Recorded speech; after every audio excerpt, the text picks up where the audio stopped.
Bonjour à tous, dans cette vidéo nous allons voir comment utiliser un algorithme de recherche de seuil. Dans l'exemple, on nous dit soit un la suite définie par u0 égale 1, et pour tout entier naturel n, un plus 1 c'est égal à un plus n au carré plus 1. Alors on nous donne l'algorithme ci-contre, donc on a une variable u, une variable grand N et une boucle tant que. Dans la première question, on nous demande de compléter cet algorithme pour que la variable grand N contienne, après exécution, le plus petit entier n tel que un est strictement supérieur à un nombre grand A donné. Alors ici, la variable grand U va représenter finalement tous les termes de la suite UN. Au départ, la variable grand U contiendra U0, ensuite elle contiendra U1, U2, etc. La variable grand N contiendra, elle, les indices.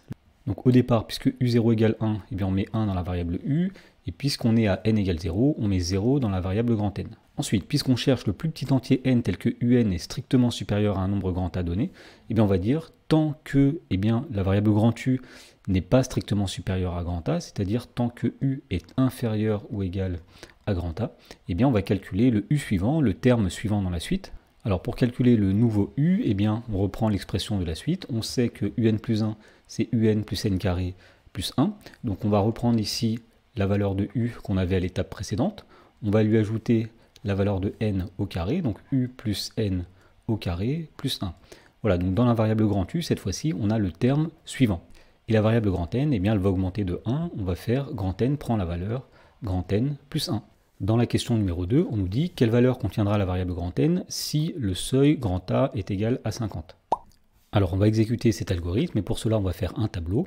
Dans la première colonne, nous allons mettre la variable grand U, dans la deuxième colonne, la variable grand N, et dans la troisième colonne, la condition, le test, est-ce que U est inférieur ou égal à 50, puisqu'ici le nombre A vaut 50. Alors au départ, la variable U vaut 1, la variable n vaut 0. Est-ce que u est inférieur ou égal à 50? Oui. Donc nous allons appliquer toutes les instructions qui sont à l'intérieur du tant que. Donc la variable u prend la valeur u plus n carré plus 1. Donc on va faire ici 1 plus 0 au carré plus 1, c'est-à-dire 2. La variable n prend la valeur n plus 1, 0 plus 1, c'est-à-dire 1.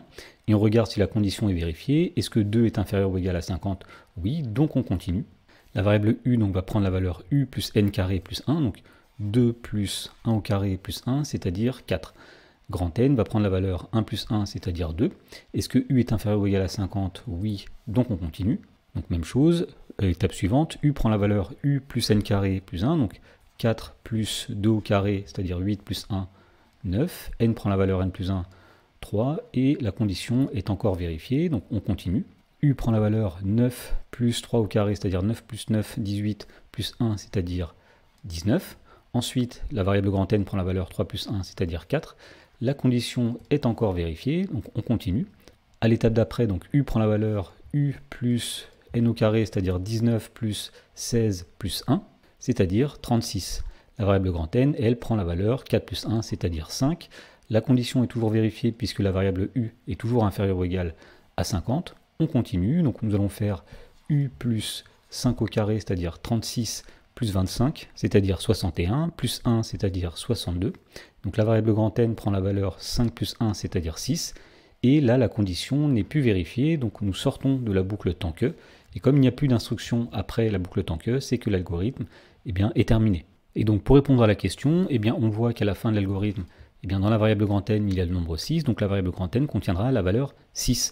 Autrement dit, le plus petit entier tel que un est strictement supérieur à 50, c'est 6, c'est-à-dire que U6 est le premier terme à partir duquel la suite dépasse strictement 50. Dans la question numéro 3, on nous demande de traduire cet algorithme sous la forme d'une fonction qu'on appellera seuil en Python, et qui prendra en argument un nombre A, et on nous demande de tester ensuite cet algorithme pour A égale 50. Alors pour créer une fonction en Python, on va utiliser le mot-clé def, donc la fonction s'appelle seuil, donc on va écrire def seuil. Puisqu'il y a un argument qui s'appelle grand A, entre parenthèses, on va mettre grand A. Donc on met 2 points. Ensuite, donc, on va à la ligne avec une indentation, c'est-à-dire un espace par rapport à la ligne. Et puis on va traduire tout simplement toutes les instructions qu'il y avait dans l'algorithme de départ. U prend la valeur 1, on va le traduire par U égale 1. N prend la valeur 0, N égale 0. Ensuite, le tant que en Python, c'est while. Donc while, donc U inférieur ou égal à A, on va dire U inférieur ou égal à A comme ceci. 2 points. Et on va mettre les instructions dans le tant que. La première était U égale U plus N au carré, donc on met 2 étoiles plus 1. La deuxième, c'était N égale N plus 1. Et puisqu'on a une fonction, il faut renvoyer quelque chose. Donc ici, on va renvoyer grand N. Donc on va écrire le mot-clé return grand N. Voilà, maintenant si on exécute cet algorithme, eh bien on va voir qu'il ne se passe rien. Mais en tout cas, il n'y a pas d'erreur. Donc la fonction a bien été prise en compte. Pour pouvoir savoir ce qui se passe lorsque grand A égale 50, eh bien il faut appeler la fonction. Donc on va écrire seuil entre parenthèses de 50 pour dire qu'on veut appliquer la fonction avec grand A égale 50. Alors lorsqu'on applique seuil de 50, on trouve bien 6, c'était bien la valeur qu'on avait trouvée dans la question précédente.